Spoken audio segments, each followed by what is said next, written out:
1 week. You're not real FBI, are you? I'm still in training at the academy. Jack Crawford sent to training.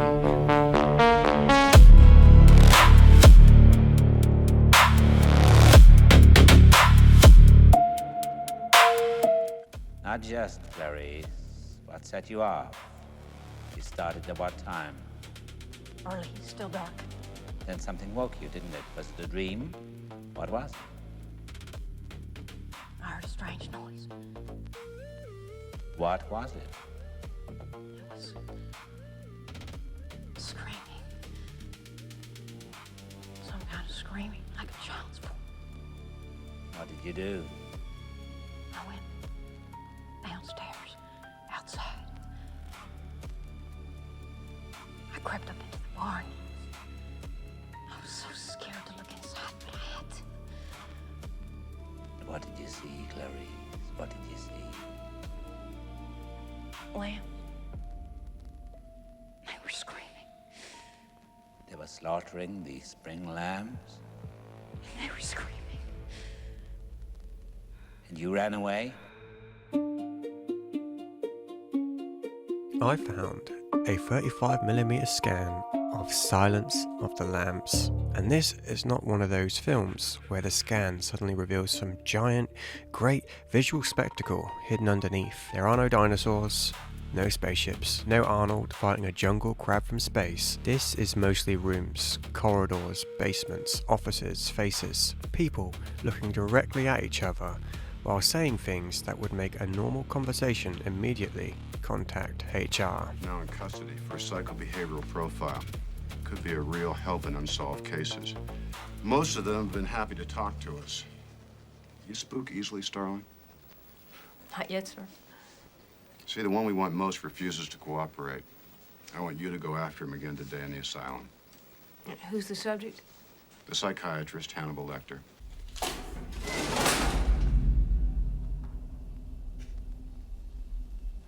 A census taker once tried to test me. I ate his liver with some fava beans and a nice Chianti.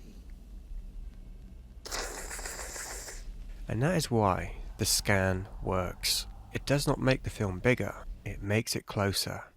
Too close. Like the movie has moved its chair forward and is now studying you.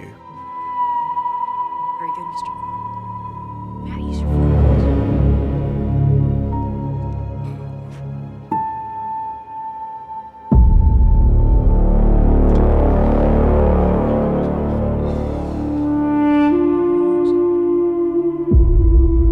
Punishment, you see, for MIGs. Just like that gospel program. When you leave, they'll turn the volume way up. Dr. Chilton does enjoy his petty torments. Did you mean by transformation, Doctor? The first thing I noticed was how much of this film is built around faces. Jonathan Demme constantly puts people almost directly into the lens. I've been in this room for 80 years now, Clarice. I know they will never ever let me out while I'm alive. They are not looking slightly beside the camera, like normal film people. They are looking at Clarice. Well, she didn't drift. He weighted her down. What did Lecter say about the first principles? Simplicity. The doctors managed to reset her jaw, more or less, save one of her eyes. His pulse never got above 85, even when he ate her tongue. We're interviewing all the serial killers now in custody for a psychobehavioral profile. Please. My daughter is Catherine. Boy, that's smart. Release. Which means they are looking at us. Hannibal does it, Crawford does it. Every conversation feels like an examination. Did Ricky ever mention a man named Jamie Gum? Or a James Gum? How about John Grant? No. Clarice enters the room. People assess her, her age, her accent, her gender, her authority, whether she belongs there. And the 35mm image gives those faces a softness and texture that makes them feel human, rather than perfectly presented. Skin has detail without becoming forensic. Eyes sit inside shadow. The image is clear but not sterile. That matters because this is a film about people reading surfaces. Oh, Agent Starling, you think you can dissect me with this blunt little tool? Hannibal studies Clarice, Clarice studies evidence, the audience studies everybody, and somewhere in the middle of all that looking, the film quietly studying us back. Your name is? Oh, Jack Gordon. Mr. Gordon. Well, Frederica used to work for Mrs. Lippman. Did you know her? No, Oh, wait. Was she a great big fat person? Yeah, she was a big girl, sir. Yeah, I miss. No, I read about her in the newspaper. Mrs. Lippman had a son, though. Maybe he could help you. I got his card in here someplace. Do you want to come in while I look for it? May I? Yes. Sure. Clarice spends most of the film entering spaces where she does not control the rules. The asylum, the autopsy room, the storage unit, the funeral home, Hannibal's cell, Buffalo Bill's house. Every location feels like another test, and she is nearly always alone. Yeah, I bought this house 2 years ago. Even when other people are there, she is isolated inside the frame. It does not present evil as something spectacular. It presents evil as something waiting in a room. Hannibal Lecter barely needs to do anything. That is the trick. He stands there, he speaks quietly, he looks clean, calm, organized. The film understands that his stillness is more frightening. Thank you. Your bleeding has stopped. How did you?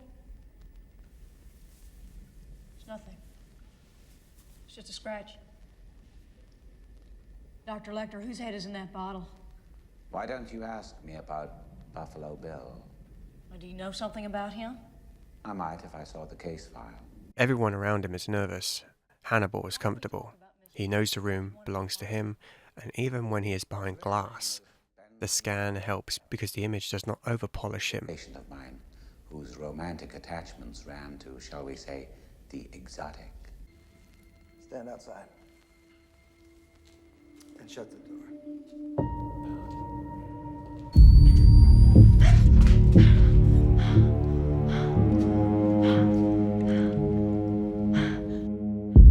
Buffalo Bill's world feels completely different. Hannibal is controlled. Bill is clutter, fabric, skin, music, objects, a house that appears normal until you realize there is another house underneath it. The basement is the real movie.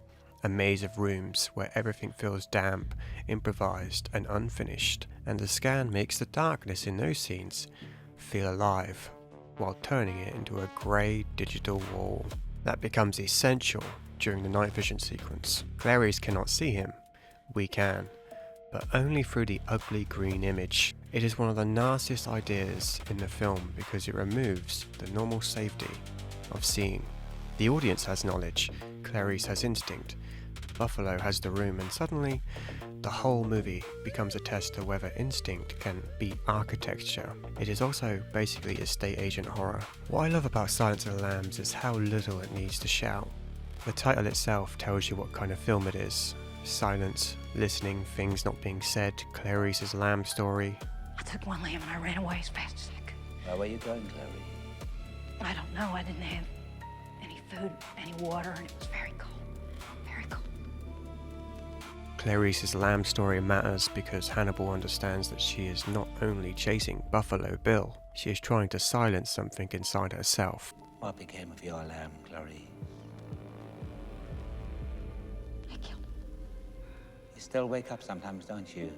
You wake up in the dark and hear the screaming of the lamb. Save one person, prove something, make the screaming stop.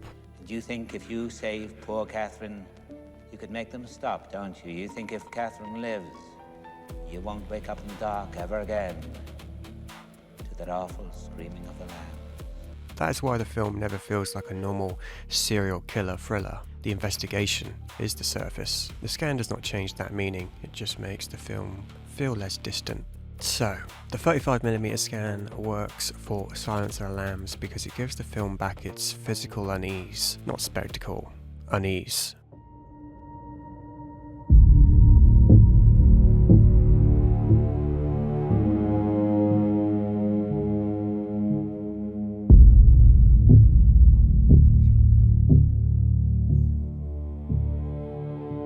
The horror here is not a monster jumping into frame.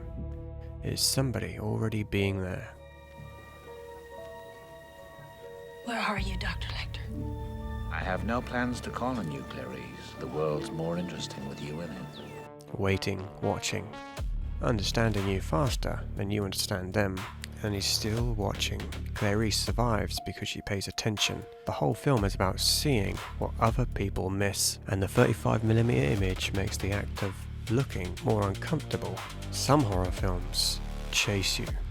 Silence of the Lambs sits across from you and waits for you to speak first. May I see your credentials? Certainly.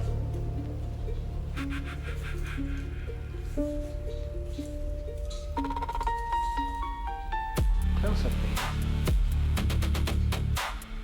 Closer.